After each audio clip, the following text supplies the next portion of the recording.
बीच Kangana Ranaut controversy पर अभिजीत दीपके का एक बयान सामने आया। कंगना को बीजेपी ही गंभीरता से नहीं लेती। अभिजीत दीपके ने कहा कि सरकार नहीं सुधरी तो फिर से आंदोलन किया जाएगा। सरकार ये सब ना करे। ये बच्चे थे जो अपने भविष्य के लिए प्रोटेस्ट कर रहे थे, अपने फ्यूचर के लिए प्रोटेस्ट कर रहे थे, उनको कोई मजा नहीं आ रहा था। लाठियां खाई है 20 जुलाई को। अगर सरकार का उससे भी मन नहीं भरा है, अगर इतना सारा खून बहाकर भी सरकार का मन नहीं भरा है और वो बच्चों को ऐसे ही परेशान करती रही, तो हम फिर से सड़क पर उतरेंगे और जल्दी उतरेंगे। पैलेट गन का भी यूज किया गया। आतंकवादी थे, बच्चों के ऊपर पैलेट गन्स यूज करें, इनको शर्म आनी चाहिए। क्या आतंकवादी थे वो? अमित शाह और नरेंद्र मोदी को शर्म आनी चाहिए। बंगाल ने कहा है कि नीट जो प्रोटेस्टर्स है उनके खिलाफ कोई कार्रवाई नहीं होगी और जिनका आपराधिक कार्रवाई ना करे तो बेटर है। ये सारे स्टूडेंट्स जो थे इस देश के भविष्य के लिए लड़ रहे थे, अपने भविष्य के लिए प्रोटेस्ट कर रहे थे। दरअसल कंगना ने अपनी इंस्टाग्राम स्टोरी में कहा था कि मैंने अपने जीवन में इतना अटपटा कुछ नहीं देखा, इतना भद्दा कुछ नहीं देखा। इसे किसने जन्म दिया, इन्हें कौन पाल पोस रहा है, ये तो गटर वाली पीढ़ी है। कंगना ने इंस्टाग्राम हैंडल पर एक के बाद एक कई स्टोरी शेयर की थी, जिसमें उन्होंने दिल्ली के जंतर मंतर पर प्रोटेस्ट के दौरान वायरल हुए रील्स और वीडियो की भाषा पर नाराजगी जताई है। कंगना ने पोस्ट में लिखा, जेनजी के विरोध प्रदर्शनों की रील्स देखकर मैं हैरान रह गई और बहुत बुरा भी लग रहा है, क्योंकि जिस तरह की भाषा का इस्तेमाल ये कर रहे हैं वो बहुत ही असभ्य है। कंगना ने संसद भवन पहुंचकर भी आंदोलन को लेकर सवाल उठाए।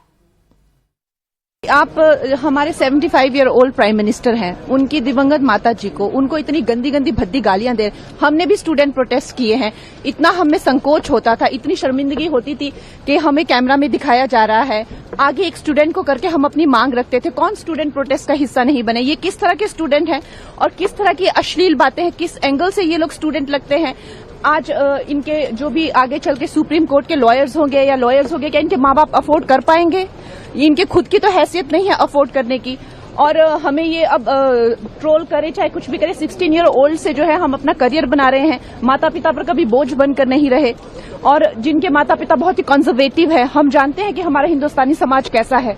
उनकी बेटियां ऐसे इतनी गंदे गंदी भाषा में बात कर रही हैं, समाज में उनकी क्या इज्जत रह जाएगी और उनको किस तरह की विपरीत परिस्थितियों का सामना करना पड़ेगा? क्या ये सोचते हैं क्या हम लोग as a society this is not acceptable to us in any वे?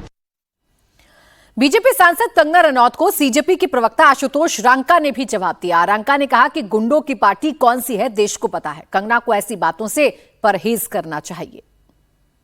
भाषा और गुंडागर्दी की बात कंगना रनावत जी ना करे तो ही अच्छा है। गुंडों की पार्टी, मारपीट करने वालों की पार्टी कौन सी है इस देश में सबको पता है। दीपके पर जयपुर में किसने हमला किया, दिल्ली में निशु के फादर पर किसने अटैक किया, दीपके पर इंक किसने फेंकी, सारे लोग एक ही पार्टी के हैं। तो हमें ये बताने की जरूरत नहीं है कि गुंडागर्दी और मार पिटाई कौन करता है। और जिनको आप गटर जनरेशन बोल रहे हैं, आप बिल्कुल सही बोल रहे हैं, हम गटर जनरेशन है, क्योंकि हमें आप लोगों ने कॉकरोच भी बोला है। लेकिन ये याद रखिएगा कि यही कॉकरोच ने गटर से निकलकर सड़क पर आकर आपके एक मंत्री का इस्तीफा दिलवा दिया।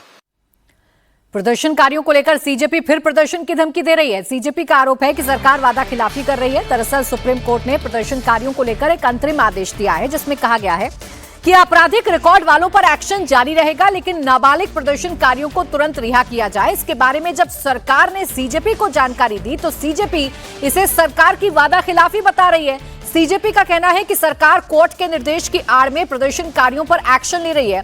अगर ऐसा हुआ तो दोबारा आंदोलन किया जाएगा। ने मुझे सुप्रीम कोर्ट का एक ऑर्डर दिखाया, जिसमें जो डायरेक्शन नंबर 4 है उसमें लिखा हुआ है कि जो FIRs एग्जिस्टिंग है उसमें इन्वेस्टिगेशन फर्दर चल सकता है। अब मुझे ये नहीं पता कि मतलब कि अब सरकार ने बोला कि क्योंकि ये है रिटन ऑर्डर सुप्रीम कोर्ट का, इसके वजह से मैटर सब जुडिस हो गया है। मैंने बोला आप लोग गारंटी देंगे रिटर्न में या नहीं देंगे? अभी तक उनके तरफ से कोई जवाब नहीं आया। हम बता देना चाह रहे कि हम लोग फिर से एक बहुत बड़ा प्रोटेस्ट का ऐलान करेंगे। दिल्ली में होगा, दूसरे स्टेट्स में भी होगा, एक तरीके से पूरा नेशन वाइड हम लोग फिर से प्रोटेस्ट करेंगे। सरकार को मैं बता देना चाह रहा हूं कि आप ऐसा विश्वासघात मत करिए किसी भी युवा के साथ। अब सीजेपी की इस नई धमकी के बाद से गृह मंत्रालय में हलचल तेज हो गई है। गृह मंत्री अमित शाह ने कल संसद भवन में अलग अलग मीटिंग की। पहली बैठक आईबी चीफ और गृह सचिव के साथ हुई। दूसरी बैठक सीजेपी के वार्ताकार रहे केंद्रीय मंत्री जेपी नड्डा और जितेंद्र सिंह के साथ हुई। माना जा रहा है कि बैठक सीजेपी की धमकी को देखते हुए सरकार की तैयारियों को लेकर थी। हम लोगों ने 25 तारीख को जो सरकार से एग्रीमेंट हुआ था, हम उम्मीद करते हैं सरकार उसे ऑनर करेगी। बंगाल और असम और बिहार में ऑलरेडी जो है एफआईआर वापस ली गई है। हम सरकार से मांग करते हैं कि दिल्ली में, बंगाल में और तमाम ऐसे राज्य जहां पर हमारे छात्रों पर एफआईआर की जा रही है, उन्हें परेशान किया जा रहा है, उसे वापस लिया जाए। आप अपनी बात से पीछे मत हटिए, वरना हम फिर से आंदोलन करने को मजबूर हैं।